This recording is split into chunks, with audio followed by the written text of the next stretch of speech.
Hey everybody, what's up? Little change of scenery. That is because I am in Dallas for Vid Summit. Super awesome. I also got to meet a really great content creator named Nate Black. He's actually the whole reason why I'm even able to be here in the first place. Super grateful. Thanks again, Nate, by the way. Also, I now have white lettering for the herd shirts. So if you want a black shirt with the white lettering instead of wearing the white shirt, that's in the shop now. Anyways, getting that out of the way, want to talk about some stuff really quick. There's been a couple people that are subscribers to my channel that have sent emails and messages about not really feeling like they're adequate as a cook. And they talk about things like all of these celebrity chefs. They talk about Jamie Oliver and Rachel Ray, Bobby Flay, Gordon Ramsay, and people tell them that they're good at their job, but they just don't see it. And they think that they're using these standards of these celebrity chefs as what they should live up to. And as I've gone around on Facebook and other places, I've actually seen this quite a lot. I wanted to touch on this subject a little bit because I think it's extremely important to kind of get an understanding of where we actually all are on our cooking journey. The fact of the matter is nearly everybody is not as good as you think they are, either at their jobs or even as a celebrity chef. And I'm going to explain why. If you look at a show like Gordon Ramsay, now I do not mean this in any kind of demeaning or nasty way, and I'm not saying Gordon Ramsay isn't an excellent chef, and I'm in no way comparing myself to somebody like Gordon Ramsay. But I want to use him as an example to kind of explain why people might be a little more hung up on feeling inadequate as a cook or a chef than they probably should be. See, Gordon Ramsay, as good of a cook as he is, he has an entire team of people. And he will take and retake things constantly. He has producers that give him the content that he's going to be producing. Even on a show like MasterChef, when he's not the one producing the dishes, they're given extra time to clean the plates up and make them look a little bit nicer within reason. There are people working for Gordon Ramsay and the different shows that he produces that are professionals at making food look really good. So he might produce something and you'll have people that muck with it a little bit to make it look just a little nicer, just a little better. You have food stylists, whole teams of people. The final product that we see over on Hulu or Food Network or wherever you're watching it often isn't what actually happened. There are some things that are universally known about Gordon Ramsay from anybody that has actually met him before, about him being like a really nice person. And we've kind of realized that he plays an a-hole on TV and isn't really like that so much in real life. He might be a little more strict when he's actually in the kitchen, but as a person, he's not a bad guy. The whole thing about Jamie Oliver is he wants his food to look healthy. He wants everything to be like a healthy version of something that we know and love. You know, so he might do an egg fried rice and he might do like a water fry, even though that's not really a thing, or a dry fry or whatever, instead of using oil. And it's not going to taste quite as good. But the point is that he's trying to get people to a point where they can make things that they like and making it just a little bit healthier. And I will always respect what he did for school lunches, even though the kids may not respect it quite as much. School cafeteria food needs to be healthy. Why won't people listen to me? I think it was an awesome start, or at least a good go in the right direction. But with Jamie Oliver, if you watch some of his videos, what you will notice is that there are several times where the product he starts with isn't the product that he ends with. There was a steak YouTube video that he did where it looked like he cooked like 3 different steaks. There were some that had grill marks, some that didn't, but it all was seamless and appeared as if it is all one steak. Even when you're watching my content and recipes, there are times when I make mistakes. Or it'll be this way, right? Do one take here, and then just use the right one. In the chili video I just did, which I'll leave it up here, even in my chili video, which I will leave linked up here, there was a scene where I was shucking the corn, and I know how to shuck the corn extremely fast. I'll play a quick clip of that. So if you can kind of get a start in here and grab it, pinch it with your thumb just like this, pinch and tear. See how all those hairs are coming off with it? When I first did that video, I mixed up which side of the corn that was supposed to be pulled from. Even though I have done this a million times, I've literally done like bushels of corn. For some reason, when I did that take, I showed the wrong end. My point is that there is a side of cooking that a lot of people don't see. We never see Gordon Ramsay completely destroy food that he's experimenting with. And the secret behind this grilled cheese is a little bit of kimchi. What? Made kimchi. What he say? We never see somebody that is a professional chef completely obliterate food, burn it. They use the wrong product. That's something quite amazing for a grilled cheese, especially when you have a romano with pepperberry and Asiago. There was something in their fridge that was out of date. We never see that. Well, you can look at that in a judgmental way. One of the things to understand is that people and audiences are very judgmental. I know firsthand how bad people can be with bullying and how they can nitpick things that really aren't as big of a deal. There was a video I did a while back where I was experimenting with the weight of the steak, and I wasn't really paying attention to properly cooking the steak. I was just getting it to its correct doneness so I could weigh the steak. Somebody in the comments section was extremely nasty, and I ended up blocking them. The goal of the video had nothing to do with properly cooking a steak. It was purely cooking the steak in order to weigh it on a scale and show like how much weight is lost during different cooking temperatures.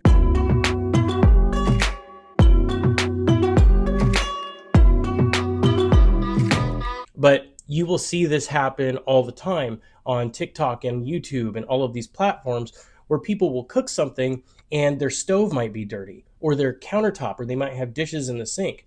And people are very judgmental and nasty to these people, even though it is common knowledge that 99% of kitchens are messy most of the time. Like even my kitchen, I'm cleaning that thing every day, but by the end of the day, it's trashed, right? It's just you start the process over and over again. Nobody has a perpetually clean kitchen. My point in talking about all this is to get you to understand that if you're in part of your food journey or your journey as a chef or a cook, and you're concerned that you aren't where you should be or you're not learning enough, when you say things like, I don't know that I'm where I'm supposed to be, or I don't think I have enough experience for how long I've been doing this, anytime you think like that, I just want you to think on what you're talking about. Like where do you think people should be during the certain parts of their journey? There's people that do the exact same thing that Gordon Ramsay.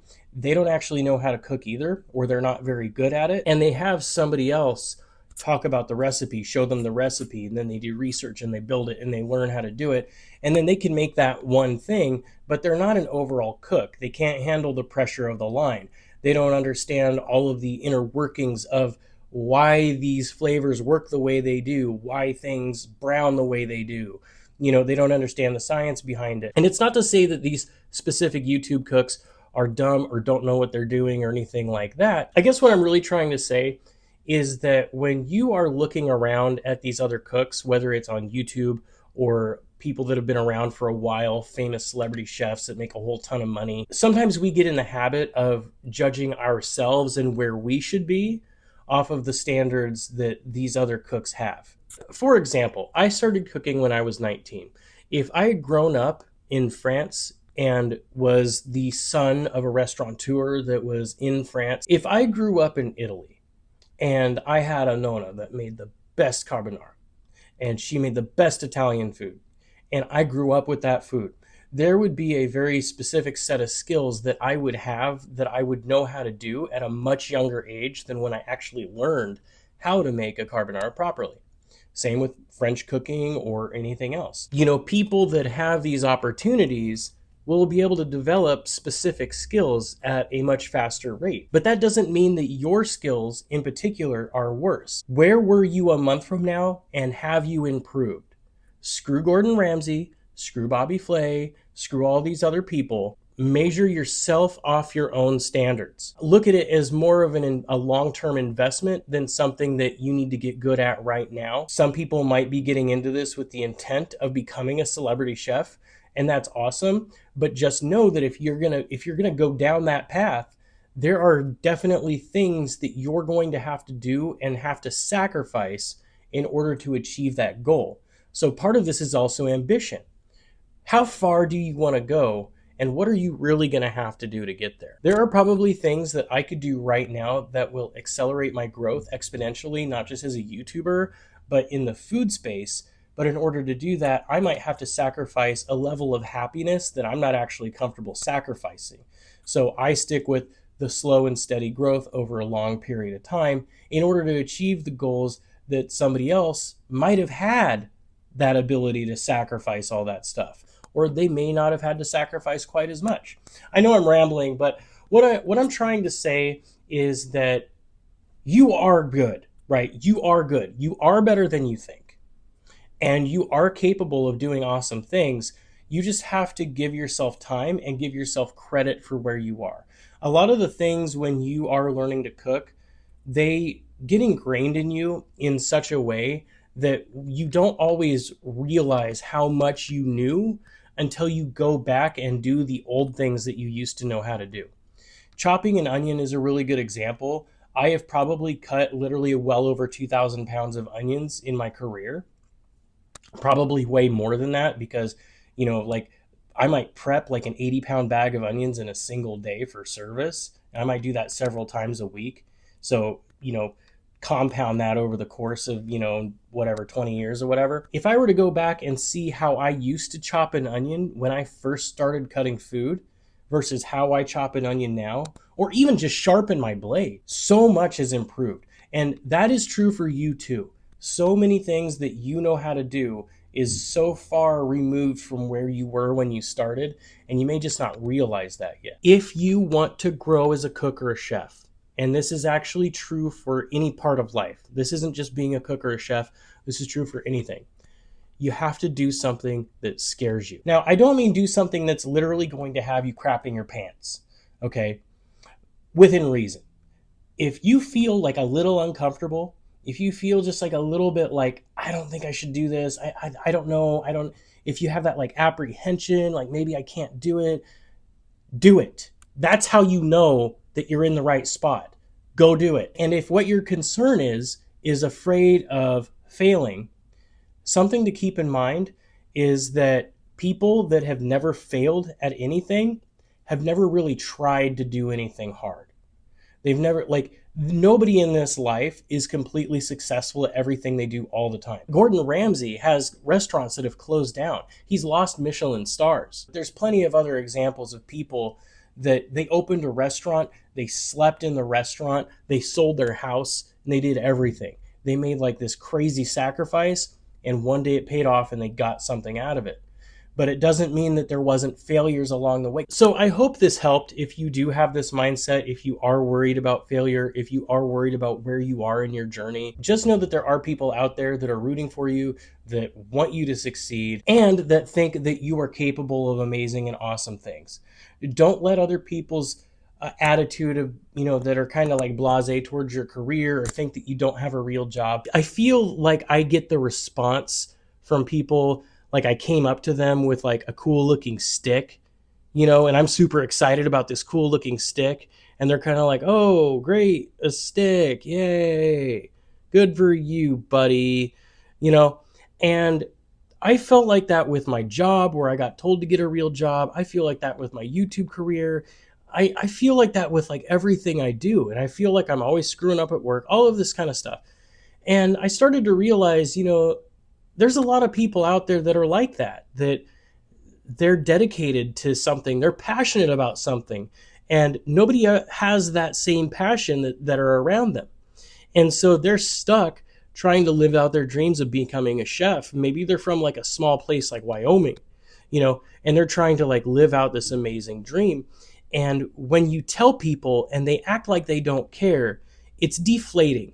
'Cause I know you're not doing it for them, but it still has a deflating effect. But I just wanted you to know that there are people out there that do care and that are excited for your journey that you've never even met before. Just keep focused on your path. Do what you got to do. Get your research in, get your studying in. Don't listen to anybody else that says you can't do it. So anyways, I hope you guys had an amazing day, and I'll see you on the next one. Peace.